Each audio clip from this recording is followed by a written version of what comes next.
अस्सलामु अलैकुम, good morning तव्हां सभिनी खे, सभिनी धरती वासियुनि खे जेको आहे सो सुबुह जो सलाम मुंहिंजो क़बूल कजो।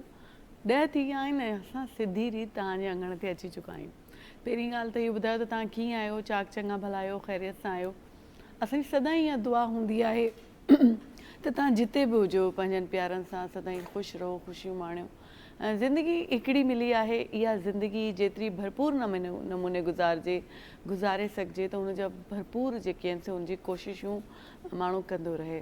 परेशानियूं पंहिंजी जॻह ते आहिनि, तकलीफ़ूं पंहिंजी जॻह ते आहिनि, ट्रैफिक जा बि मसइला आहिनि, बिजली जा मसइला आहिनि, गैस जा बि मसइला आहिनि, पर उहो इन्हनि मसइलनि जे वर चढ़ी वेंदासीं। पेट्रोल जो एॾो वॾो मसइलो आहे, वरी सां पैसा वधी विया आहिनि ऐं हाणे राइड करायूं था त राइड्स अचनि थियूं त पोइ उहो बहस ॾाढी था कनि। बहरहाल हर हंधि मसइला आहिनि, पर इन्हनि मसइलनि जे हूंदे बि जेकॾहिं पाण ख़ुशी सां गुज़ारियूं ऐं चहिरे ते जेको आहे सो मुर्क रखूं, चहिरे जा जेकी असांजा एक्सप्रेशन्स हूंदा आहिनि टेंशन वारा न रखूं, त इहो सम्झो असांजो ई कमाल आहे, इहो तव्हांजो ई कमाल आहे ऐं इहो कमाल माण्हू कंदो रहे।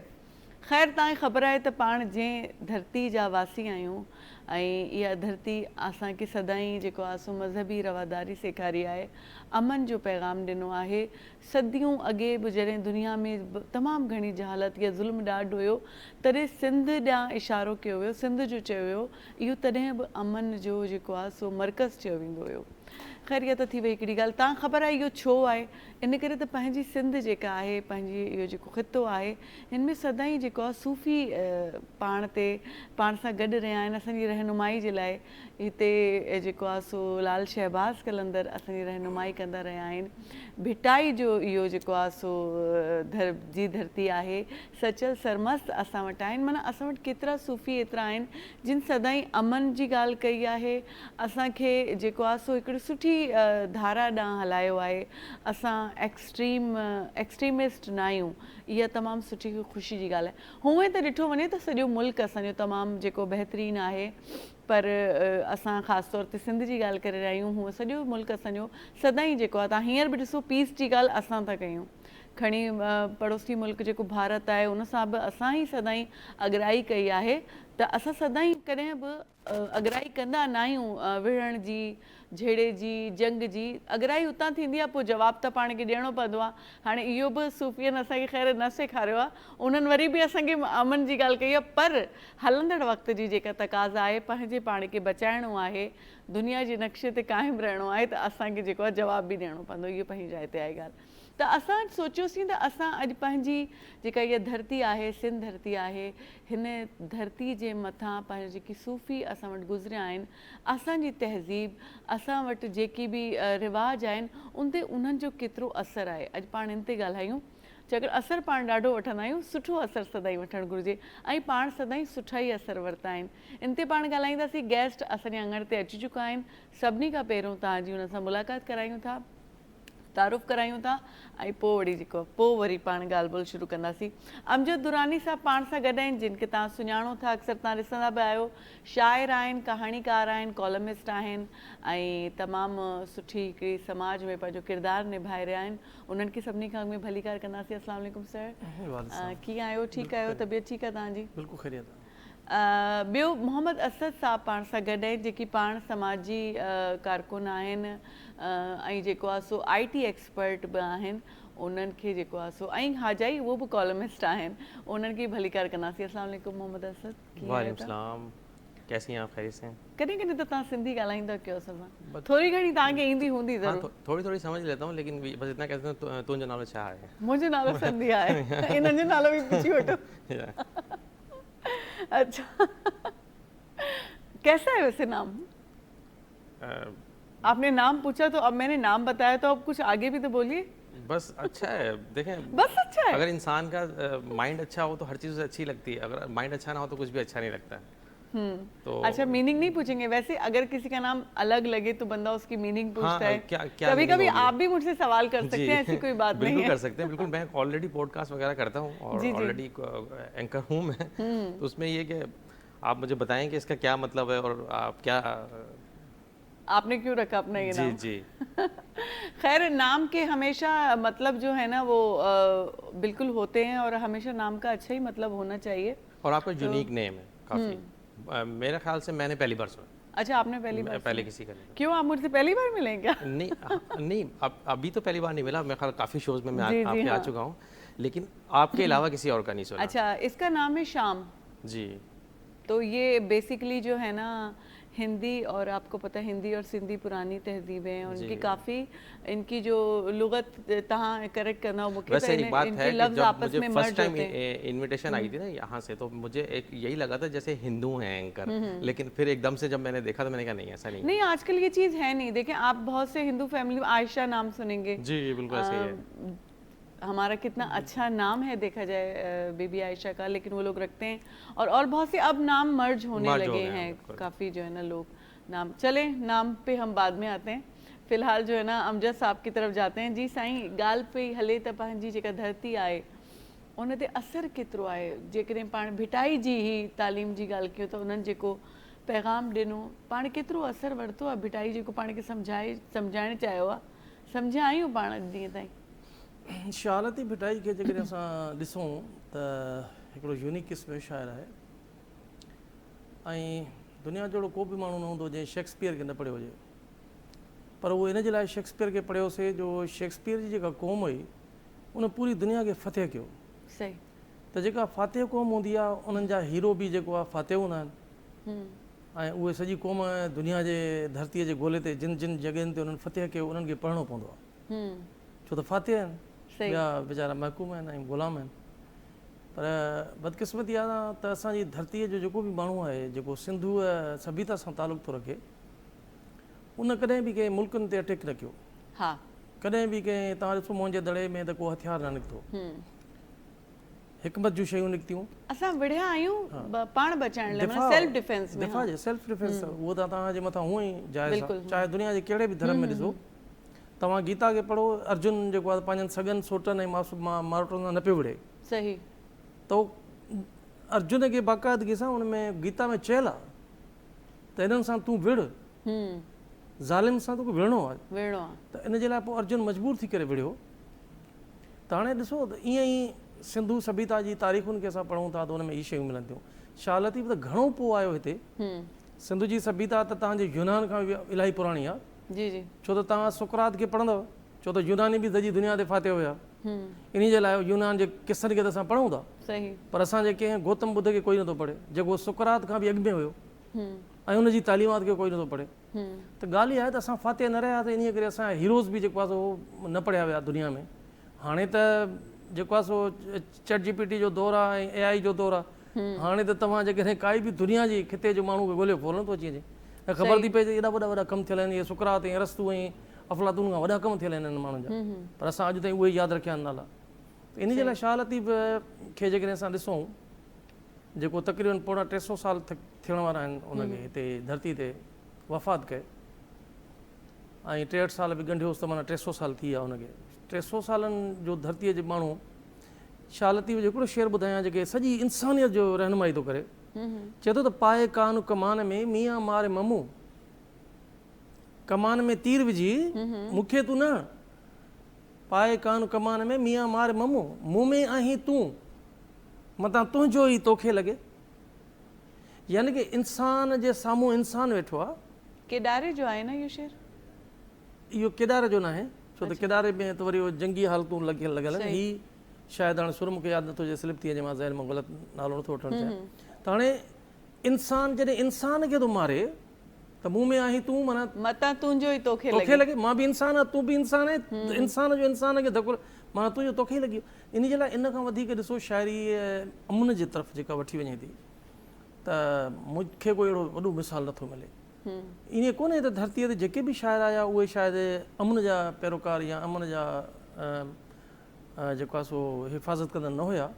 हर शाइर वटि अमुन ई हूंदो आहे, सुकून हूंदो आहे. ऐं हर शाइर चाहींदो आहे त असांजे मुआशिरे में मुर्कूं विरहाइजनि, ख़ूबसूरतियूं हुजनि, रोडनि ते माण्हू आराम सां तसली सां घुमी सघनि, इंजॉय लाइफ करे सघनि. हिकिड़ी जन्नत जे टुकड़ो ॾिसणु चाहींदो आहे धरती खे हर शाइर.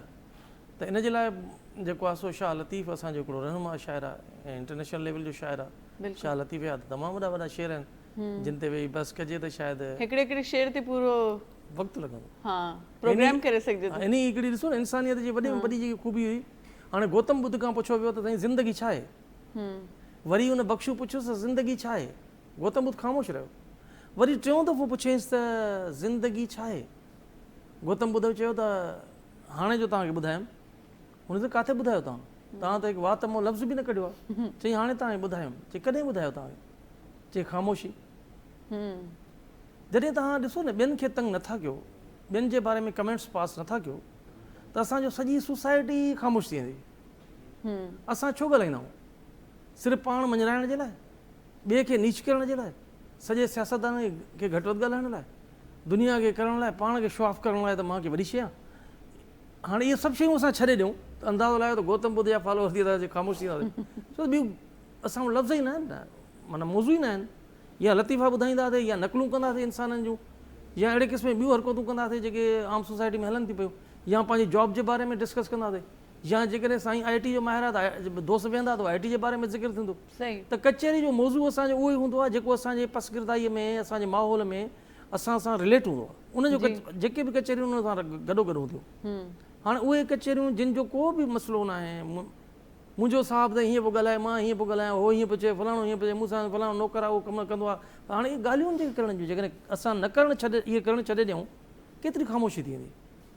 त ज़िंदगी ख़ामोशीअ जो नालो आहे, पुरसुकून हिकिड़ो माहौल पैदा करण जो नालो आहे। ऐं शाह लतीफ़ बि चयो आहे त पाए कान कमान में इंसान खे तकलीफ़ न ॾियो। अच्छा असद, आप इजीली समझ पा रहे थे कि क्या बात हो रही थी? जी बिल्कुल, मैं समझ रहा हूँ। देखिए, हमें सबसे ज़्यादा जो चीज़ें सीखने को मिलती हैं वो बुज़ुर्गों से मिलती हैं, और आजकल के बच्चों में इतना इस चीज़ का रुझान कम है। तो कहते हैं ना कि दिल में शौक़ है इल्म का तो कर खिदमत फ़कीरों की, नहीं मिलता है गौहर बादशाहों के ख़जानों में। तो हमें कोशिश करनी चाहिए कि हम जो है वो अपने जो पुराने लोग गुज़रे हैं उनसे चीज़ों को सीखें, क्योंकि कहते हैं कि 1000 साल आप कोई किताब पढ़ते रहें, उसके बाद अगर किसी आलिम के पास आप थोड़ी देर बैठ जाएंगे तो वो आपको वहाँ तक ले जाएगा जहाँ तक जाने में आपको बहुत ज़्यादा टाइम लगेगा। सही। हमें इस चीज़ को बेहतर करने के लिए क्या करना चाहिए कि अपनी कंपनी को बेहतर करना चाहिए। कहते हैं ना, a man is know by the company he keeps. अगर हमारी कंपनी अच्छी होगी तो हम ऑटोमेटिकली जो है ना वो अच्छी चीज़ें सीखेंगे। सही। अब ये जितने भी ये बुज़ुर्ग गुज़रे, इन्होंने बहुत सादगी के साथ ज़िंदगी गुजारी। वो कहते हैं कि ज़र्रा खाक में मिलकर गुले गुलजार होता है, तो जब इंसान मट्टी में मिल जाता है तो उसकी तरक्की शुरू होती है। हालांकि आजकल का रुझान ऐसा है, एक बहुत मशहूर जो है वो बुज़ुर्ग गुज़रे, वो किसी महफ़िल में जाते हैं और अपने आप को थोड़ा सा वो गंदा कर लेते हैं, ठीक है। वहाँ से जो वतायो फ़कीर जी, उनको वहाँ से निकाल दिया जाता है, ठीक है, उनको वहाँ से निकाल दिया जाता है। लेकिन जब वो दोबारा पूरा कोट वगैरह पहन के, या जो भी उस ज़माने में होता था, वो पहन के जब जाते हैं तो उनको ऊपर फूल बरसाते हैं, ये सब बरसाते हैं। फिर जब उनको खाना दिया जाता है तो वो खाना अपने ऊपर गिराना शुरू कर देते हैं। तो वो ये कहते हैं कि खाना जो है ना ये कपड़ों की वैल्यू है, मेरी क्या वैल्यू है। लेकिन हकीकत कुछ और है। हकीकत में जो है वो इल्म की कदर होनी चाहिए, क्योंकि इल्म इंसान को कहाँ से कहाँ ले जाता है। अब काफ़ी बच्चे हैं वो बहुत गरीब हैं, सही, बल्कि बहुत ज़्यादा, अभी तो गुर्बत एक इंतहा तक पहुंच चुकी है। वो कहते हैं कि तालीम किसी के बाप की जागीर नहीं है, एक तल्ख जुमला है, ठीक है। आप उससे दुनिया को बदल सकते हैं।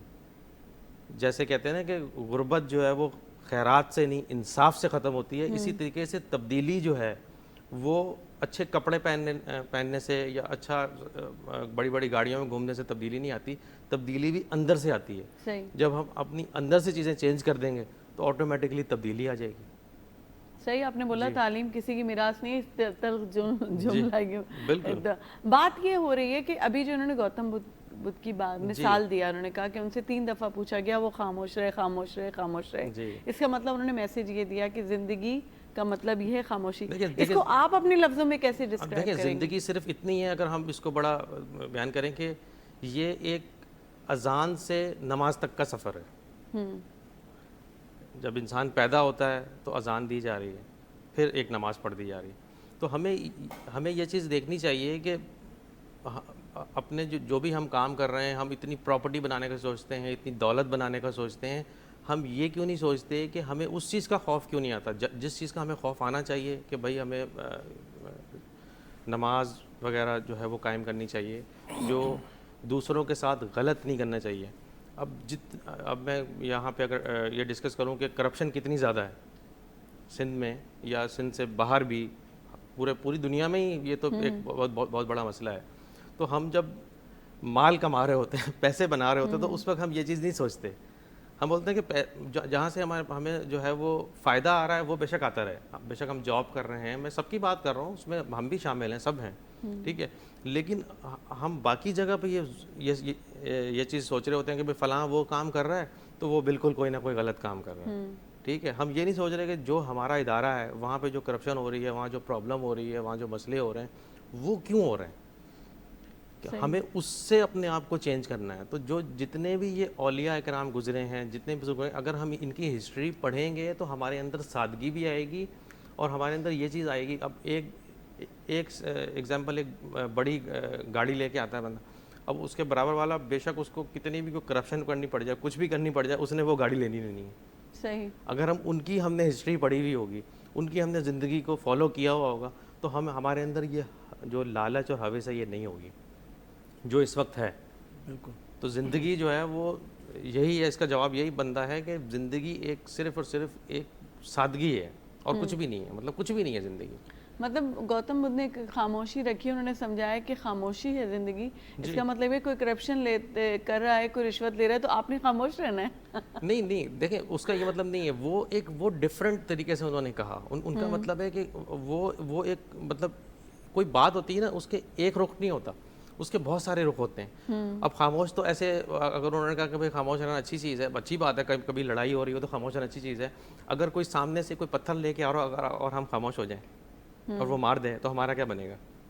تو کچھ جگہ پہ بولنا بھی اچھا ہے, کیونکہ وہ کہتے ہیں کہ نا ضرورت سے زیادہ خاموشی بھی منافقت میں آ جاتی ہے. صحیح. وہ کہتے ہیں نا کہ justice delayed is justice denied. ہم ایک دیر سے انصاف بھی ایک ناانصافی میں آ جائے گا. ایگزامپل کہیں پہ انصاف مل سکتا ہے اور وہاں ہم بولیں کہ بھائی وہ ایگزامپل کسی کا باپ اس کے اپنے بچوں کو خرچہ نہیں دے رہا, ٹھیک ہے, لائر بہت سارے ہیں پاکستان میں, بالکل وہ دیکھ رہے ہیں, ان کو یہ پتہ ہے کہ وہ یہ فری میں کام کر سکتے ہیں. ایگزامپل کوئی ایسی کوئی فیسلٹی ہو, ہمیں پتہ ہو کہ یہ کام ہونا چاہیے اور وہ ہم کام نہ کریں, اس کا مطلب کیا ہے؟ اس کا مطلب یہ ہے کہ ہم نے اللہ پہ چھوڑ دیا اور ہم وہ کام کر سکتے تھے. اس کا سوال آپ سے ہوگا, کیونکہ اسلام یہی کہتا ہے کہ اگر آپ کے سامنے کوئی چیز ہو رہی ہے اور آپ نے اس کو اگنور کر دیا تو اس کا یہ مطلب نہیں کہ آپ کی اس میں پکڑ نہیں ہے, آپ کی بھی اتنی پکڑ ہے. تو آپ سے پوچھا جائے گا, وہ روز محشر کے دن آپ سے یہ سوال پوچھا جائے گا کہ آپ کے سامنے یہ چیز مطلب آپ صحیح کر سکتے تھے, آپ نے کیوں نہیں کی. آپ کو وہ جو جتنے بھی میٹرز ہیں وہ ہمیں دیکھنے چاہیے. اگر ہماری اتنی استطاعت ہے, ہمارے پاس اتنے پیسے پڑے ہوئے ہیں, اتنا سب کچھ ہے اور ہمارے سامنے ایک ناانصافی ہو رہی, تو ہمیں وہ ختم کرنی چاہیے. اس کے لیے ہمیں کام کرنا چاہیے. چلیں اچھی بات ہے, ہمیں کام کرنا چاہیے. جہاں تک میں سمجھی ان کی بات, انہوں نے جو گوتم بدھ کا بتایا, ناظرین मूंखे ईअं लॻे थो त गौतम बुद्ध जेको चयो ख़ामोशी जे लाइ, ऐं 3 भेरा उन्हनि खां पुछियो वियो ऐं ख़ामोश रहिया ऐं उन्हनि मैसेज ॾिनो त ख़ामोशी आहे इहो. जीअं तव्हां भिटाई जो शेर पढ़ंदा आहियो न, रोज़ा निमाज़ ए पिणु चङो कमु, पर उहो को ॿियो फ़हम जंहिंसां पसिजे प्रिय खे. इहो फ़हम बि लतीफ़ सम्झाए रहियो आहे. माना हर को माण्हू शाइरी जेको पढ़ंदो आहे माना पंहिंजे हिसाब सां उन मां ॻोल्हींदो आहे. गौतम बुद्ध जी इहा ॻाल्हि जेका इन्हनि ॿुधाई, अमजद साहिबु कई, मां सम्झां थी उहो फ़हम जेको वो ख़ामोशी जो चई करे जेको सम्झाइणु चाहे रहिया आहिनि, शायदि उहो पाण सम्झी न सघी रहिया आहियूं, उन फ़हम ताईं पहुची न सघी रहिया आहियूं. इन ते वरी शायदि वधीक ॻाल्हाइण, वधीक डिबेट जी ज़रूरत आहे त उन ख़ामोशी ॾे इशारो छा कयो आहे. ख़ामोश रहण खे तरजीह ॾिनी आहे या ख़ामोशी मां माना का बि निकिरे थी. कंहिं वॾे चवंदा न कॾहिं कॾहिं ख़ामोशी में तमामु घणो इसरार लिकियलु हूंदो आहे, तमामु घणो शोर हूंदो आहे हुन ख़ामोशी में, शायदि ई हुन ख़ामोशी न इशारो आहे. ख़ैर बहरहाल जेको आहे सो टाइम जेको नंढी ब्रेक जो थी रहियो आहे, पाण नंढी साई ते हलूं था, साई खां पोइ वरी मोटी था अचूं. जी नाज़रीन, नंढी साई खां पोइ वरी तव्हां सां गॾु आहियूं ऐं जेको आहे सो ॻाल्हियूं हली रहियूं आहिनि ऐं ॻाल्हियूं हलंदड़ रहणु घुरिजनि.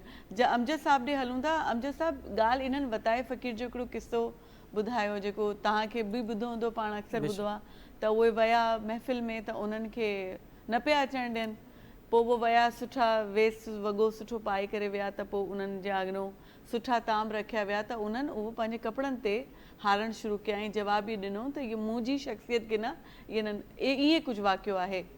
हाणे तव्हां ॿुधायो, पाण ॻाल्हि कयूं था हाणोके दौर जी, पुराणे दौर जी, त पाण चवंदो अॻे वारा माण्हू सादा हुया, अॻे मादी सोचूं न हुयूं, ठीकु आहे, पर वताए फ़क़ीर जे किसे खे जेकॾहिं वठिजे त पाण पोइ ते हलिया वञूं त वतायो त इहो ॿुधाए रहियो आहे त तॾहिं बि अहिड़ा माण्हू मौजूदु हुया जेकी तव्हांजी रूह खे न पिया सम्झनि, तव्हांजे वेस वॻे जे करे या तव्हांजी जेको उहा हिकिड़ी शख़्सियत खे नथा सुञाणनि ऐं तव्हांजे ॾेखाव खे ॾिसी करे तव्हांखे इज़त ॾियनि था। पोइ माना अॻु में बि ईअं हुयो दौरु?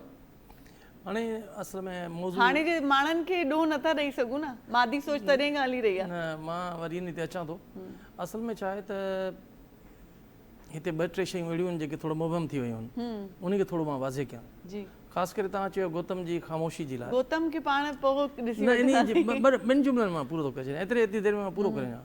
असल में ख़ामोशीअ जो मेन सबबु इहो आहे त तव्हां दुनिया जा वॾे में वॾा जेके कम आहिनि उहो तव्हां संजीदा थी कमु करे सघो था, अदरवाइज़ गैर संजीदगीअ में हूंदव तव्हां दुनिया जो को बि कमु न करे सघंदो। ऐं संजीदगीअ जे लाइ माण्हू खे ख़ामोशी ज़रूरी आहे। तव्हां ॾिसो, असांखे मज़हब बि चए थो त तव्हां अधु राति जो उथी करे तहज्जुद जी निमाज़ पढ़ो, उन वक़्तु डिस्टर्ब करण वारो कोई बि न हूंदो आहे। ऐं मां तव्हांजो सिधियूं दुआऊं ॿुधां थो पियो, उन वक़्तु मूंसां हम कलाम थियो। इहो बि तन्हाई आहे, ख़ामोशी आहे, सिर्फ़ु हिकु शइ कंसंट्रेशन आहे। साइंसदान आहे, जॾहिं हू पंहिंजे तजुर्बा थो वेठो करे सही त हू उन वक़्तु डिस्टर्ब न हूंदो, पर पंहिंजे साइंसदान जी सॼी लाइफ तक़रीबन ख़ामोशी में गुज़रंदी आहे। सही। ऐं पोइ ॾिसो त हुनखे नोबेल प्राइज़ था मिलनि। बाबा हिन त पूरो हिकिड़ो 40 पेज बि कंहिंसां न ॻाल्हाया आहिनि, पोइ नोबेल प्राइज़ त कीअं मिलियो? सही। त ॻाल्हि इहा आहे त ख़ामोशी जो मक़सदु इहो न आहे। ख़ामोशी जो मक़सदु आहे त तव्हां ख़ामोश थी कंसंट्रेट करे कंहिं शइ ते वॾे पैमाने ते कमु कयो। इहा जी चयो वेंदो ख़ाली था आवाज़ कंदा आहिनि। हा, चवंदो आहे वताए फ़क़ीर, त वताए फ़क़ीर मूंखे इलाही दफ़ा मां चवंदो आहियां त बाबा असां गौतम बुद्ध पढ़ूं था ऐं जेको असांजो वॾो हीरोज़ आहिनि, पर असां वटि पढ़ायो कोन थो वञे। पर सुकरात, अरस्तू, अफलातून जूं थ्योरीज़ पढ़ाई थी वञनि, उन्हनि जा ड्रामा पढ़ाया था वञनि, शेक्सपियर जूं शयूं पढ़ाई थी वञनि, इन में कोई शक न आहे उन्हनि जो हिकिड़ो दुनिया में कमु थियल आहे। पर जॾहिं असांजी धरती में इन्हनि खां वॾो कमु थियल आहे इन माण्हुनि जो, त उन्हनि खे छो नथो हाईलाइट कयो वञे? तव्हां ॾिसो, अरस्तू जूं ॻाल्हियूं ॿुधो, वरी तव्हां हिन जी ॻाल्हि ॿुधो वताए फ़क़ीर जी। सुकरात वारी जेका ॻाल्हि कयो पिया उहो मां चवां थी ऑन एयर बीहर कजे, जेको सुकरात उहो अचूं था इलाही ॻाल्हियूं, छो त वरी मूंखां बि विसरी थी वञनि करे करे ॻाल्हियुनि में। हाणे तव्हां ॾिसो, जेकॾहिं असां चऊं था वताए फ़क़ीर जी ॻाल्हि, त वताए फ़क़ीर हिकिड़ो बीठो हुजे वण खे साम्हूं ॾिसे बीठो। ॾिसो, इंटरनेशनल लेवल जो केॾो वॾो पैगाम आहे, असां हुनखे मशकिरो बणाए छॾियो आहे। बसि अजीब ॻाल्हि आहे, यानी की असांजी सोसाइटी एॾनि वॾनि ॾाहनि खे, जेके अलस्तू ऐं सुकरात खां वॾा ॾाहा, उन्हनि खे असां मशकिरो बणाए छॾियो आहे। हाणे हिकिड़ी वण जे साम्हूं बीठो आहे, ॿियो गुज़रियो माण्हू ॾिसी कंहिंखे थो ॾिसे वताया, चई वण खे थो ॾिसां, छो वण खे छो थो ॾिसे? मां चवंदो हिन वण खे मां सॾु कयां पाण ॾे त हलियो अचे मूं ॾे। चई वण कीअं हलियो ईंदो? चई हलियो ईंदो, मां सॾु कंदुमि हलियो ईंदो वण। चई कीअं वण ईंदो सॼो? चई हा, मां सॾु कंदुमि हलियो ईंदो। वताए फ़क़ीर हिकिड़े सॾु कयो वण खे, ॿीहर सॾु कयईं, टीहर सॾु कयईं त वण न आयो। हे भॼंदी भॼी भॻो त हे माण्हू बि हुन सां गॾु भॻो, वण वटि अची बीह रहियो वताए फ़क़ीर। हुनखे चई कहिड़ो तरीक़ो आहे, तो चयो त वण खे सॾु कंदुमि त हलियो ईंदो? हुन चयो न, काई ॻाल्हि न आहे, जेको न अचे त वरी पाण हलियो वञिजे। ॾिसो, इंसानियत जो ठाह जो ऐं हमदर्दीअ जो केॾी हुजे। केतिरा ई भाइर, पीउ, माउ, पुट, धीअ विढ़ियल आहिनि। पापा जेकॾहिं माउ नथी अचे त पुटु हलियो वञे, बिल्कुलु। जेकॾहिं पुटु नथो अचे त माउ हली वञे। त वताए फ़क़ीर जो इंटरनेशनल हिकिड़ो असांखे कानून मिली वियो त जेकॾहिं कोई नथो अचे त तव्हां ख़ुदि हलिया वञो, यानी की पंहिंजी अनाउनि खे ख़तमु करे पाण हलिया वञो। तमामु वॾा पैगाम आहिनि, पर हिते डिस्कसेट नथा अचनि, एजुकेशनल वे सां नथा अचनि, उन जे करे असां हुननि खे मशकिरो बणाए छॾियो आहे। हा बिल्कुलु। अच्छा, तव्हांखे लॻंदो जंहिं बि वतायो फ़क़ीर को किरदारु हुयो या इहो मतिलबु तमामु वॾा किरदार हुया के नसीहतूं ॾियण जे लाइ, मतिलबु अहिड़ा के जीअं इन ते बि बहस आहे दुनिया में त इहे जेकी पंहिंजा जेकी बि रुहानवी दास्तान आहिनि, इहे हुयूं बि अलाए न हुयूं, ख़ैर पंहिंजो अॼु जो इहो टॉपिक न आहे, पर इन ते बि माण्हू जेको आहे उचारींदा आहिनि। बाक़ाइदा किताब लिखियल आहिनि, रिसर्च थियल आहे, अर्शे थियल आहे, हुनजी किताब लिखियो आहे इन ते, ख़बरूं आहिनि, मूं हुन लिखियो आहे, बाक़ी मां डिस्कस कई आहे हुन ते। हा, सुठे तरीक़े सां। अच्छा, पर माना ॻाल्हि इहा थी वई त हुन दौर में बि मादी माण्हू हुया। असां अॼोके माण्हू खे जेको चऊं था त अॼु जा माण्हू, अॻे जा माण्हू ॿिया हुया, अॻे जो दौर ॿियो हुयो। माना हर दौर में अहिड़ो दौर हुयो जेको हाणे पाण गुज़ारे रहिया आहियूं। बिल्कुलु बिल्कुलु, हर दौर में, छो त दौर तव्हां दुनिया जी काई बि तारीख़ पढ़ंदो, साॻियो ई सेम इंसान जी जेकी साइकोलॉजी आहे, फातिहाना साइकोलॉजी आहे, त मां दुनिया जे मथां हुकूमतूं कयां, दुनिया ते ज़ुल्म जबर ॾाढ कयां, ऐं सॼी दुनिया जी मिल्कियत पाण में कठी करे पाण अमीर तरीन थिया, इहो शुरू खां वठी ईअं ई रहियो आहे, इन में को शक न आहे। हाणे बि ईअं ई आहे, हाणे बि जेका दुनिया तव्हां ॾिसो था, चाहे AI जी दुनिया हुजे या तव्हांजी अञा अॻिते जी दुनिया हुजे, त तव्हां उन में बि सिर्फ़ु पैसो कठो करणु, माण्हुनि खे बेवकूफ़ बणाइणु ऐं उन्हनि खां माल फुरणु, ॿियो कुझु बि न आहे। ऐं माण्हुनि खे बेवकूफ़ बणाइणु, ॿियो कुझु न आहे। तव्हां जेके नेट सां पैकेज विझायो पिया, त असां वटि सहूलियत छा आहे, हर मिंट खां पोइ तव्हांजी नेट ब्रेक थी करे वञे, हर 30 सेकेंड्स खां पोइ तव्हांजो कॉल ब्रेक थी वञे, वरी ॿीहर कॉल करणी थी पए। त हाणे इहो जॾहिं तव्हां हिकिड़ा शइ तय था कयो, मुआहिदा था कयो, त बाबा हिन पैकेज में हीअ शयूं तव्हांखे ॾिनियूं वेंदियूं, का शइ नथी मिले, त माना त तव्हां फ्रॉड जी बुनियादनि ते माण्हुनि खां सिर्फ़ु पैसा लूटे था वठो, ऐं उन्हनि खे चेक एंड बैलेंस करण वारा अदारा कोन्हनि, ख़ामोश। छो ख़ामोश आहिनि? शायदि त उहे वठनि था रिश्वत, या वरी जेको आहे सो उहे अननोन माण्हू आहिनि, जाहिल माण्हू आहिनि, उन्हनि खे एतिरी ख़बर न आहे त हीअ जेके अदारा हलनि था पिया त माण्हुनि खे केतिरी सहूलियत था ॾियनि, या जाहलत, या वरी जेको आहे सो तव्हांजी करप्शन। इहे ॿ शयूं आहिनि जेके समाज खे बिगाड़ी बीठियूं आहिनि। इन जे लाइ एजुकेशन जेको आहे उहो बेस्ट वे आहे कंहिं शइ खे तरक़ी वठाइण जे लाइ। एजुकेशन खां वधीक अञा बि हिकिड़ो किरदारु आहे इंसान जो, उहो किरदारु इंसान खे पाण खे पैदा करिणो पियो। मूं हिकिड़ी जुमिलो तव्हांखे ॿुधायां त हिकिड़े मास्टर माण्हू पंहिंजे शागिर्द खे हाए फाए हुनखे ट्रेनिंग ॾिनी जूडो कराटे जी ऐं मुख़्तलिफ़ शयुनि जी। हुनखे चई त मां जेतिरियूं फ़न ॼाणिया पियो न उहो सभु जो सभु तोखे ॾेई छॾियो आहे, ऐं दुनिया में एतिरो फ़न कंहिं वटि बि कोन्हे। हाणे तूं वञी दुनिया ते ज़ुल्म न कजांइ, पर ज़ालिमनि सां वञी विढ़जांइ, कंहिं बि नाजाइज़ न कजांइ कम जो, ठीकु आहे। हीअ जेॾी महिल वञणु लॻियो त हुनखे उस्तादु रोकियो, हेॾे अचु, पर हिकिड़ी शइ मां तोखे न ॾेई सघियो आहे। उहो कहिड़ी सर? मां हिते ट्रेनिंग कंदुमि अञा, चयो उहा ट्रेनिंग सां न मिलंदी, उहा तो वटि पाण वटि पैदा करणी पवंदी। चयो कहिड़ी आहे? चयो उहा हिमत, हिमत ऐं किरदारु। हिमत ऐं किरदारु तव्हां में पाण पैदा करिणो पवंदो, इन लाइ मां न करे सघंदुसि हुनखे। असांजी एजुकेशन में एजुकेशन त माण्हुनि खे ॾिनी थी वञे, पर उन में इंसान जो अख़लाक़ियात जी तरफ़ कोन थी वञे। तव्हांजे प्राइवेट स्कूल ॾिसो, जेके बि असांजा प्राइवेट स्कूल आहिनि, अञा सरकारी स्कूलनि में एॾी वॾी शिकायतूं न आहिनि जेतिरियूं प्राइवेट स्कूलनि में शिकायतूं आहिनि। नशो तमामु घणो उते वधी वियो आहे, अख़लाक़ियात उते ज़ीरो, उनखां पोइ टॉलरेंस ज़ीरो। ॿारनि खे कोई पनिश जी ॻाल्हि छा करे, सिर्फ़ु चए त यार सीधे होके बेटो, सीधा सिधो थी वियो बाबा, हीअ शइ ॾे, उहो टॉलरेंस ई न आहे ॿार में, यकदमि भड़की पवंदो, छा आहे, छो क्यों ॾुंगो न थियो। त टीचर सां ईअं ॻाल्हाइणु, अहिड़े क़िस्म जा बिहेव करणु, त माना असांजा जेके एटीट्यूड्स आहिनि, अख़लाक़ियात आहे, उहा तबाह ऐं ज़ीरो थी वई आहे। ऐं उहा त उहा कीअं डेवलप थींदी, उनजे लाइ असांजे अदारनि खे बि संजीदा थियणो पवंदो, ऐं असांजे वालदेन खे बि जेको आहे सो फ्री आहिनि, ॿारनि खे एतिरो न ॾियणो पवंदो। Spare the rod and spare the child, ठीकु आहे। हाणे हिते तमामु वॾे माण्हू साईं लॉ पास करायो साईं, ॿार खे तव्हां हीअं टच बि नथा करे सघो, मार बि नथा ॾेई सघो, दड़को बि नथा। त ॿार जी साइकोलॉजी आहे, ज़ाहिरी ॻाल्हि आहे, मिस्टेक्स कंदो, उनखे रोकबो त हू थोरी देरि रुकंदो, ऐं उनखे तजुर्बनि मां गुज़ारबो त हू ज़िंदगी सिखंदो। या त तव्हां एॾा इंस्ट्रूमेंट्स स्कूलनि में ॾियो जो हर तजुर्बो ॿार खे सेखारिजे, हर शइ मूवी ते ॾेखारिजेसि, त पोइ तव्हां चओ त बाबा ॿार खे पनिश करणु सही न आहे। जॾहिं तव्हां एजुकेशन में पखो कोन्हे, तव्हांखे वॉशरूम कोन्हे, तव्हांखे धोइण लाइ का शइ कोन्हे, ॿार उते त हज़ार मिस्टेक्स कंदो न ॿारु। ऐं वरी चओ त इहो वॾो एजुकेशन ते फिलासफर ते अरस्तू ऐं अफलातून ते, इहे सॼा मिस्टेक्स आहिनि असांजी गवर्नमेंट जा।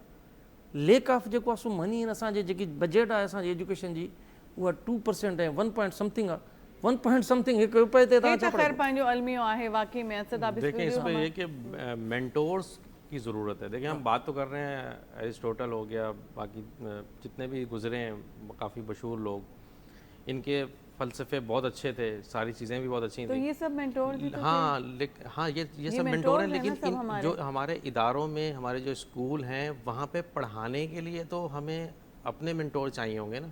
देखें वो किताबों में लिखा हुआ है, बच्चे या जो भी है वो चंद एक बच्चे होते हैं जो खुद से पढ़ लेते हैं, गॉड गिफ्टेड लोग कम होते हैं, लेकिन ज़्यादातर को खुद सिखाना पड़ता है। वो कहते हैं ना कि some are born great, some achieve greatness and some have only greatness test upon them.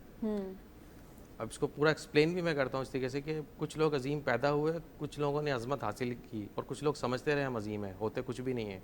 तो हमें तो जो अजमत तक पहुँचाने के लिए, उनको वहाँ तक उस लेवल तक ले जाने के लिए हमें क्या करना है, मेंटोर अपने इंस्टीट्यूट्स में रखने पड़ेंगे।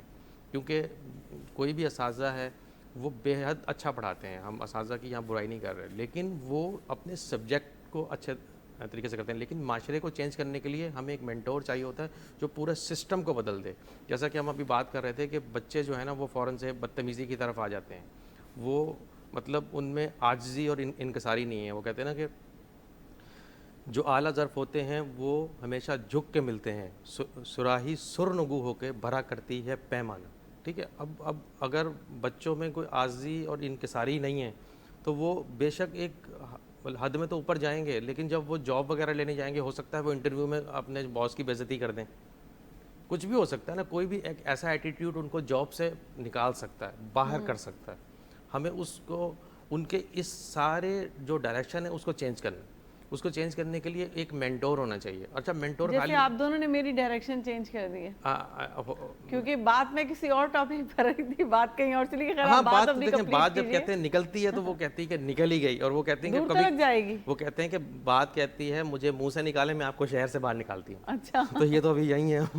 جی جی بولیے, آپ کمپلیٹ کیجیے. تو بس وہی بات ہو رہی تھی کہ دیکھیں ہمیں جو ہے وہ سسٹم کو بدلنے کے لیے, اپنی چیزوں کو بدلنے کے لیے مینٹور کو لانا پڑے گا, اور تاکہ وہ آہستہ آہستہ بچوں کی مینٹل جو ہے وہ ان کی جو ہے وہ ٹیوننگ کریں. جیسے بھی یہ پرابلم ہو رہے ہیں, آپ نے دیکھا نا بچوں کے جو مسئلے مسائل ہو رہے ہیں, لاسٹ پروگرام بھی ہم نے اس پہ کیا تھا, جو منتہا کا سین ہے, یا ایسے جو مسئلے ہو رہے ہیں یہ اسی وجہ سے ہو رہے ہیں کہ ان کی مینٹل جو ہے وہ جو سیٹنگ ہے وہ خراب ہوئی ہوئی بچوں کی, کیونکہ وہ کہیں نہ کہیں بیٹھ رہے ہوتے ہیں ایسی جگہ, کوئی نہ کوئی ایسا ماحول بنا رہے ہیں. مینٹور ان کو بتائیں گے کہ اپنی فیملی کو ٹائم دیں, اپنے بزرگوں کے پاس بیٹھیں, ماں باپ کے پاس بیٹھیں, تاکہ وہ ان کو اچھی چیزیں سکھائیں, نہ کہ وہ جا کے کہیں گلی کوچوں میں بیٹھے ہوئے ہیں, ان کو مس گائیڈ کیا جا رہا ہے. انٹرنیٹ پہ بھی کچھ ایسی چیزیں ہیں جو ان کو دکھائی جا رہی ہیں, جو کہہ رہے ہیں کہ ڈارک ویب وغیرہ یوز کر رہے ہیں, وہاں سے کوئی الٹے سیدھے کام ہے, تو وہ چیزیں دیکھ کر پھر وہی چیزیں وہ اپلائی کر دیتے ہیں. کیونکہ کہتے ہیں نا کہ man he what he thinks for 24 hours, جو انسان 24 گھنٹے سوچ رہا ہوتا ہے نا وہی وہ بن جاتا ہے. اب وہ کچھ بھی سوچ سکتا ہے, انسان کی یہ صلاحیت ہے. سر بالکل اتفاق کریں گے, دیکھیں انسان جو چیزیں اس کے سراؤنڈنگ میں چل رہی ہوں گی نا اور مسلسل چلیں گی, وہ اس کو آبزرو کرتے کرتے وہی وہ بن جاتا ہے. بالکل. تو ہمیں سراؤنڈنگ کو بدلنے کی ضرورت ہے. سراؤنڈنگ اگر ہماری بدلتی ہے, اب دیکھیں نا جیسے کہ ہمارا یہ ٹاپک بھی تصوف پہ دیکھیں, بات جو مینٹور کی آپ نے کر رہے ہیں, تو میرے کہنے کا مقصد یہی ہے کہ جن کا میں نے حوالہ دیا, جن بڑے بڑے جو ہمارے صوفی بزرگ ہیں, تو وہ مینٹور ہی چاہیے نا. جی بالکل مینٹور ہے, لیکن نہیں, لیکن ان تک پہنچانے کے لیے دیکھیں, ان تک پہنچانے کے لیے ہمیں سب میں, ہم یہاں پہ ایک ورڈ یوز کرتے ہیں کہ سب مینٹور. کام ہے کہ ہم ان کے قصے, ہم نارمل اپنے گھروں میں जेको हाणे रिवाज न रही आहे, त पाण पंहिंजा पुराणा असांखे यादि हूंदो, असांजो बाबा बि वेहंदो त असांखे वताए फ़क़ीर जा किस्सा ॿुधाईंदो हुयो, के अहिड़ियूं आखाणियूं ॿुधाईंदो हुयो, ऐं इहा असांजी घर जी रूटीन हुई. रोज़ माना असांखे ॼण सम्झो हिकिड़ो जेके तव्हां नशो चइजे न, ईअं हुयो, रोज़ हिकिड़ी का न का स्टोरी ॿुधणी आहे. त इहा शइ छो न, इहो त असांजो ॾोह आहे न. मेंटोर्स त मौजूदु आहिनि, उनजी स्टोरीज़ मौजूदु आहिनि, उन जो कयल कमु मौजूदु आहे. دیکھیں ان اسٹوریز ॾिसो न मेंटोर इन्हनि एॾो कमु कयो आहे. हाणे तव्हां राबिया बसरा जो नालो ॿुधो हूंदो, वॾो पॉपुलर शख़्सियत हुया पाण, असांजी मज़हबी पेशवा हुया. उन वटि हिकिड़ा महिमान आया, दरखड़ कयूं, उनजी जेका माई हुई कमारी उहा ॿाहिरि जो वई त ॿाहिरि ॿ माण्हू हुया, जीअं असां मुसाफ़िर आहियूं, असांखे मानी बि खपे ऐं असांखे चारपाई खपे, खट खपे, ॿाहिरि सुम्हंदासीं बि राति, पोइ वरी असां सुबुह निकिरी वेंदासीं. हाणे घर में मानी खाइण लाइ का शइ कोन हुई. हुनजी मानी आई अंदरि ताईं, चईं हुनखे चईं त वञ जल्दी खटूं वटूं कढी ॾियनि. चईं मानी कान्हे खाइण जो, बुखा आहिनि, चवंदा असांखे मानी खारायो. चई तूं वञ जल्दी खटूं कढी ॾियो हुनखे, खटूं वटूं कढी ॾे. थोरी देरि दरखड़ कयो, फलां माण्हू मोकिलियूं मानियूं, ऐं 20 ॼणनि जी मानी आहे. राबिया बसरा जे भॼंदी आई उहा औरत, 20 ॼणनि जी मानी आई. चई मोटाए आई, असांजी न आहे मानी, मोटाए छॾियईं. वरी भाई आई त 10 ॼणनि जी मानी आहे, मोटाए छॾियईं. चई बुख ते असां वेठा आहियूं, महिमान आहिनि असांजा, तव्हां मोटाईंदा था वञो मानी. चई मोटाए छॾियो, असांजी न आहे मानी. चयसि वरी आयो हिकिड़ो माण्हू, दरखड़ कयईं, चई फलां माण्हू मोकिली आहे, 4 ॼणनि जी मानी आहे. हाणे राबिया बसरा पंहिंजी हुन छोकिरी खां पुछे पियो, हुन लेडी खां, हाणे ॿुधायो त असां टोटल घणा माण्हू घर में? चई 2 ॼणा असां, 2 ॼणा ॿाहिरि, 4 ॼणनि जी मानी आई आहे. इहा मानी अलाह जे तरफ़ां आई आहे. मूं अलाह खां दुआ घुरी त अलाह साईं असां 4 ॼणा आहियूं, असांजे 4 ॼणनि जो बंदोबस्तु कराए. हू जेके मानियूं आयूं उहे आयूं शैतान जे तरफ़ां, आज़माइश जे लाइ. मूं जॾहिं घुरियूं 4 आहिनि त वधीक छो आयूं? माना इहे अलाह जे तरफ़ां न आहिनि. सब्र ऐं तहमुल वारा जेके तरीक़ा आहिनि उहे असां ॿारनि खे छॾाए विया आहिनि. अहिड़ियूं शयूं छॾाइजी वियूं आहिनि. जुनैद बगदादी वञे पियो उहो शहर मां, त वॾा वॾा नाला आहिनि इहे तमामु वॾा, तव्हां जेकॾहिं पढ़िया हुजनि त हिकिड़े माण्हू चयो अथई उहो जेको कुंड में माण्हू पियो आहे न ॾाढो शराब पियो आहे, नशे जी हालत में किरियो पियो आहे। ॿुधो जुनेद बगदादी, पर हुन बि ॿुधो नशे वारे जेको शराब या नशे में पियो हुयो, उन उतां रड़ कई नशे जी हालत में, जुनेद, त जुनेद रुकिजी विया। चई अलाह क़ादिर आहे, चई बेशक अलाह क़ादिर आहे। वरी हिकिड़ो ॿियो क़दम खयईं त वरी चई जुनेद अलाह क़ादिर आहे, चई बेशक अलाह क़ादिर आहे। टियों क़दम खयईं त टियों दफ़ो बि चयईं त जुनेद अलाह क़ादिर आहे, त जुनेद बगदादी किरी पियो हेठि ऐं सजदे में किरी पियो, ऐं एतिरो रुनो जो परेशान थी विया हुनजा जेके शागिर्द हुया, हू पखा हणनि हे करणु, पाणी गिलास झलिया बीठा आहिनि। आख़िर जुनेद बगदादीअ खे उथारियऊं, होश में आयो। हुन चवंदई हुन त हिकिड़ो ई सुवालु कयो तव्हां खां जुनेद अलाह क़ादिर आहे, चई हुन जॾहिं पहिरियों दफ़ो सुवालु कयो हुयो न त हुन मूंखे चयो त अलाह क़ादिर आहे, छा अलाह खे इहा ताक़त आहे जो मां नशो छॾे वञा? मां चयुमि बेशक अलाह क़ादिर आहे। वरी हुन ॿियो सुवालु कयो त छा अलाह क़ादिर आहे त मुंहिंजो मर्तबो ऐं मान उहो थी वञे जेको तुंहिंजो मर्तबो ऐं मान आहे, तूं वटि जेको इल्मु आहे उहो मूं वटि अची सघे थो? मां चयुमि बेशक इहो अलाह क़ादिर आहे। टियों जेको सुवालु हुन कयो त अलाह क़ादिर आहे, त हुन में चयईं त छा तुंहिंजो अशर उहो थी सघे थो? अलाह में अहिड़ी ताक़त आहे जो तुंहिंजो अशर उहो करे जो मुंहिंजो अशर आहे। इन ते मां किरी पियुमि ऐं अलाह खां तौबा घुरियमि, बेशक जीअं अलाह क़ादिर आहे, करे सघे थो। त हाणे इहे जेके शयूं असांजे किताबनि में कोन्हनि, किताबनि मां कढियूं आहिनि। शाह लतीफ़ जो ज़िंदगी तव्हां ॾिसो कीअं हुनजी सादगी ज़िंदगी रही, एॾो वॾो माण्हू ऐं हू वीचारो भिटुनि में पियो गुज़ारे। तंहिं दौर में हाणे ई तव्हां वेंदो त थोरो मुश्किल आहे, चङी फैमिली खां हुयो माशाल्लाह, चङी फैमिली सां, पर पंहिंजी फैमिली खे छॾे वियो, सभिनी खे छॾे वियो, भिटिन में वञी अकेलो रहियो। त एॾी कोई ऐश इशरत त कोन हुई, बाग़ीचा त कोन हुया शाह लतीफ़ वटि, वॾियूं मिल्कियतूं त कोन हुयूं, बादशाहनि ऑफर कई हर शइ, हुन कंहिंखे बि क़बूल न कयो। त हाणे तव्हां अंदाज़ो लॻायो त इहे जेके मोराल क़िस्म जूं शयूं आहिनि जेके इंसान में तहमुल थियूं कनि, बर्दाश्त थियूं कनि, गुरबत ऐं सादगी में रहण जा हिकिड़ा ॾांव ॾियनि थियूं, उहे असांजे कोर्सनि में ई न रहियूं आहिनि। असांजी किताबनि में तव्हां खणी ॾिसो त तमामु घटि शयूं मिलंदियूं। साइंस तमामु घणी तरक़ी करे रही आहे, अख़लाक़ियात जेसिताईं न आहे तव्हां साइंस में तरक़ी नथा करे सघो। साईं जा लफ़्ज़ इहे आहिनि त अॼु ॿारनि खे मोबाइल ॾेई था छॾियो, कुझु शयूं अहिड़ियूं बि आहिनि जेके ॿार उन मां ख़राबु थी सघनि था। पर जेकॾहिं तव्हां सोचियो त इहो मोबाइल कंहिं मुस्लमान ठाहियो हुजे त शायदि उहे शयूं उन मोबाइल में हुजनि ई न जेके जिन में असांजा ॿार ख़राबु ऐं तबाह करे सघनि। हाणे ॾिसो न, मुस्लमान बि खटायो कोन्हे, सॼा क़ुर शरीफ़ जा तर्जुमा जेसिताईं थिया आहिनि हिन महिल ताईं उहा हिकिड़ी एप ठही आहे जी, सभु उन में मौजूदु आहिनि, जंहिंजो चाहियो तव्हां ॿुधी सघो था। हाणे एॾा वॾा कम मुस्लमान बि करे रहिया आहिनि, पर असां पंहिंजे ॿारनि खे पाण सां घुमायूं, न की पाड़े वारनि लाइ चई थो उन्हनि सां वञी घुमो फिरो, पाण सां घुमायूं। गाॾी वञूं त पंहिंजा ॿार गॾु अचनि सां, 5 मिंटनि जे लाइ बि उन्हनि खे न छॾिजे, इहा बहितर तरबियत आहे। समाज जी जेकी उणायूं आहिनि उहे बि असां ईअं ई ख़तमु करे सघूं था, छो त सूफ़ीज़म या शाह लतीफ़ जा जेके शेर आहिनि उहे जेकॾहिं असां माण्हुनि ताईं सही तरह पहुचायूं त मां सम्झां थो असां में इलाही तब्दीली ईंदी। शाह लतीफ़ सिर कर सांदाण पुछ जे घर लोहार खां, धकनि हेठि धरे मन गॾिनी रुकसी। सांदाण चइबो उहो जो एनविल थींदा आहिनि जिन ते लोह रखी कुटबो आहे, ॻाढ़ो करे लोह कुटबो आहे त एतिरो एनविल हूंदो आहे जेको काठी में लॻल हूंदो आहे जंहिं ते रखी उनखे सांदाण चइबो आहे। हाणे सांदाण ते सिर कर सांदाण पुछ जे घर लोहार जा, माना एजुकेशनिस्ट माण्हुनि जा तूं वञी पोइ वञी पुछ घर, पहिरियां सम्झी छॾ त तुंहिंजे दिमाग़ ते थोरा अजीब अजीब लॻंदा।